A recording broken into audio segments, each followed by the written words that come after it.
Ka-Express, may magbabalik sa Gilas, Pilipinas. Sino siya? Well, walang iba kundi ang pinakamagaling at pinakamapagkatiwalang player ng Gilas na si Kai Sotto. According sa ating source, ay sure nang this year, 2025, ay makakabalik na siya. Abangan natin ang November window ng FIBA World Cup Asia Qualifiers na kung saan it is expected na magbabalik na si Kai. Ngayon pa lang, ay excited na ang lahat, pero ang mga kalaban ay takot na sa napipintong pagbabalik ni Kai. Makikita kasi ngayon na mas lalong lumalapad ang kanyang katawan, so meaning mas lumalakas pa siya ng husto.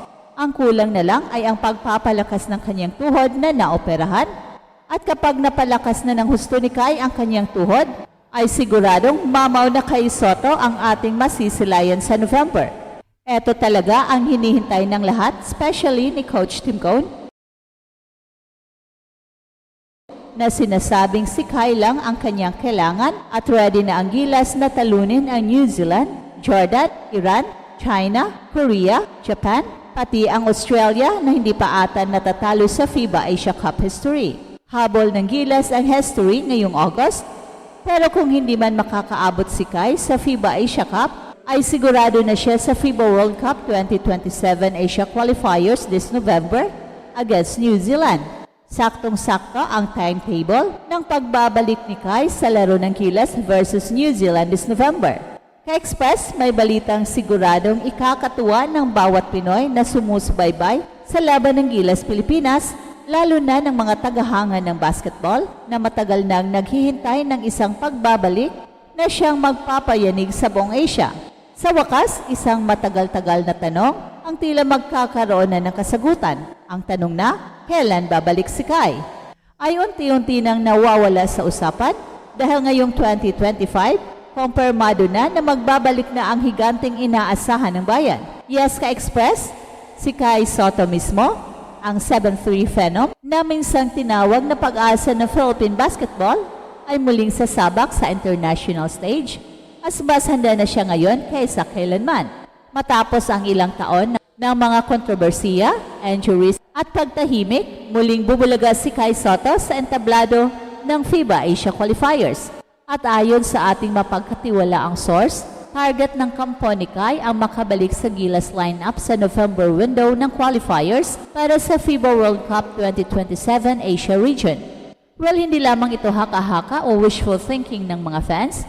Ito ay isang inaabangan na realidad. At kung pagbabasihan ang mga litrato at video na lumalabas online ngayon,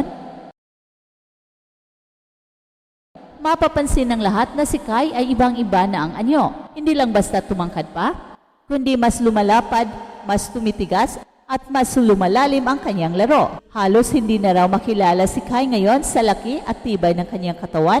Wala na ang dating payat at binatilyong itsura niya. Ngayon ay parang NBA ready na ang kanyang forma. Isang halimaw sa ilalim ng ring, ang kanyang upper body strength ay mukhang dumoble, at kahit na may ininda pa rin siyang konting kondisyon sa kanyang tuhod, tuloy-tuloy naman ang rehabilitasyon. Ayon sa mga insider, once fully recovered ang kanyang tuhod, babalik si Kai, hindi lang bilang dating Kai Sotto na inaasahan natin, kundi mas malakas, mas agresibo, at mas dominanteng version ng kanyang sarili. Ang November window ng FIBA qualifiers ay isang mahalagang yugto, hindi lang para sa Gilas, kundi para sa buong bansa. At ngayong malinaw na bahagi ng plano si Kai, mas lalong lumalakas ang tsansang makabangon muli ang Gilas Pilipinas mula sa ilang taon ng pagkatalo at pagkukulang sa international scene. Para kay Coach Tim Cone, si Kai raw ang nawawalang piraso ng puzzle ng Gilas. Paulit-ulit niyang sinasabi sa mga interviews na hindi lang siya umaasa, kundi talagang umaangkas sa pagbabalik ni Kai para tuluyang maabot ang full potential ng ating national team. Well, hindi biro Ka-Express sa mga huling laban ng Gilas, kahit na may mga notable wins, kapansin-pansin pa rin ang kukulangan ng presence sa loob.